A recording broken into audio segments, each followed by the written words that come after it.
국정감사가 한창입니다. 벌써 중반을 향해 달려가고 있는데요. 그동안 법제사법위원회 국감에서는 법원과 검찰이 어떻게 일해왔는지 한눈에 알아볼 수 있는 재미있는 통계들이 많이 나왔다고 합니다. 이현무 기자와 함께 알아보겠습니다. 어서 오십시오. 네. 반갑습니다. 예.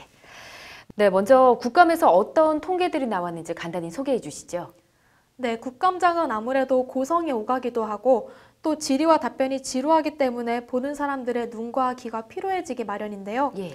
오늘 소개해드릴 자료들 같은 경우에는 이처럼 한눈에 들어오는 통계 자료를 보여주거나 또 질의와 관련된 물건을 직접 들고 오는 등 보다 이해가 쉽도록 하기 위한 의원들의 노력이 빛을 발하는 경우가 있습니다.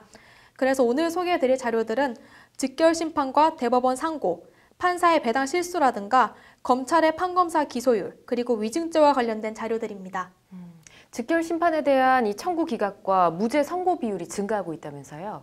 네, 직결심판 같은 경우에는 20만 원 이하의 벌금이나 과료, 그리고 30일 미만의 구류에 해당하는 경미 범죄에 대해서는 경찰서장이 법원에 직접 심판을 청구할 수 있는 제도인데요.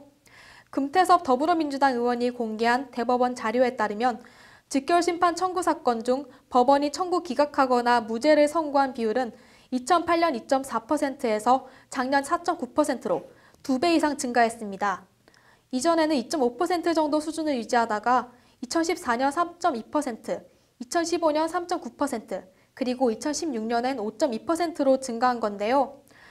직결심판 청구권자는 검사가 아닌 경찰서장이기 때문에 이 경찰서장이 제출한 증거 자료를 바탕으로 판단을 하게 되는데요. 이 증거조사가 제대로 이루어지지 않은 상태로 직결심판이 청구될 수 있다는 우려가 있다는 것입니다. 네. 그리고 피고인의 방어권이 상대적으로 소홀히 취급될 수 있어서 경미범죄에 대한 공정하고 신속한 형사 절차가 마련돼야 한다는 주장이 있습니다. 그렇군요. 억울한 사람이 없도록 제도 개선이 빨리 돼야 할 것 같습니다. 이유도 모른 채 이 대법원 상고 사건이 기각되는 경우도 많다고요? 네, 대법원 상고 사건의 10건 중 8건이 이유를 모르는 채 기각되는 경우가 있다고 합니다. 예. 네, 통계를 좀 더 자세히 살펴보면 지난해 가사 사건의 87%, 민사 사건의 77%, 그리고 행정 사건 76%가 본안 심리 없이 상고를 기각하는 심리 불속행으로 기각됐습니다. 이 전체 사건에서 심리 불속행 기각이 차지하는 비율도 54%에서 77%로 증가했습니다. 이 심리 불속행 기각의 증가 원인은 바로 이 대법원의 상고 사건이 크게 늘어났다는 점입니다. 예. 대법원의 접수건은 매해 증가해서 2017년엔 62,075건으로 4년 새에 30%가 넘게 크게 증가했습니다. 이에 상고허가제 도입하는 등의 방안이 마련돼야 한다는 것이 그 주장인데요. 이 대법원의 상고 사건의 적체를 해소할 수 있는 방안이 필요하다는 것입니다. 알겠습니다. 일반 회사원들처럼 이 대법관들도 참 힘들겠다는 생각이 드네요.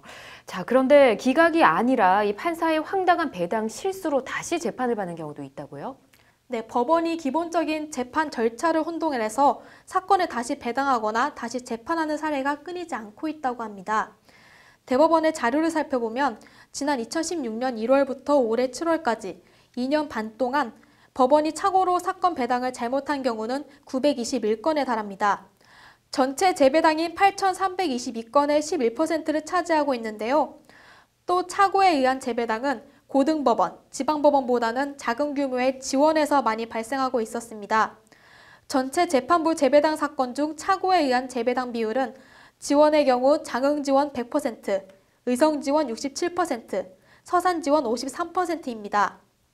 이 사건이 잘못 배당되는 경우에는 상급법원이 파기 이송을 해야 하기 때문에 사건 당사자들은 처음부터 다시 재판을 받아야 합니다. 네.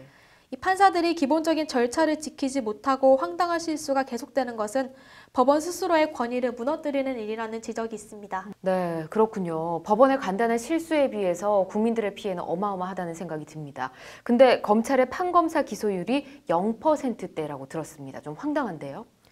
네, 검찰이 검사나 판사의 비위 의혹에 관하여 솜방망이 처벌을 하며 제 식구를 감싸한다는 논란이 있습니다. 지난 2013년부터 2017년 판사가 피의자인 사건 2,032건 중 0.3%인 6건만이 정식 재판 혹은 약식 재판에 넘겨졌습니다. 같은 기간 검사에 대해서도 6,590건의 사건 중 0.2%인 14건만이 기소됐습니다. 또 매년 4만여 건씩 접수되는 진정사건의 90.9%를 입건하지 않고 종결했다는 통계도 있습니다. 예. 이런 문제점을 개선하기 위해서는 수사권과 기소권의 분리를 통해 경찰과 검찰이 서로 견제하는 시스템이 마련돼야 한다는 비판도 있습니다. 예, 그렇군요. 법 앞에 판사만 평등하다라는 말이 떠오릅니다. 그리고 위증죄에 대한 처벌이 약하다는 문제 제기도 있었죠. 네, 형법 제152조 제1항은 법률에 의하여 선서한 증인이 허위의 진술을 한 때에는 5년 이하의 징역 또는 1천만 원 이하의 벌금에 처한다고 규정하고 있습니다. 네. 하지만 실제 거짓 증언을 하거나 증거 인멸을 하더라도 실형이 선고되는 사례는 13%에 불과한 것으로 밝혀졌습니다. 네. 일반적인 다른 범죄가 22.95%인 것에 비하면 절반에 이르는 수치입니다. 네, 위증 사건에 대한 검찰 기소율은 2008년 39.5%에서 2017년 30.2%로 감소 추세이고 증거인멸 사건 기소율은 2012년 이후 10%대에 머물렀습니다.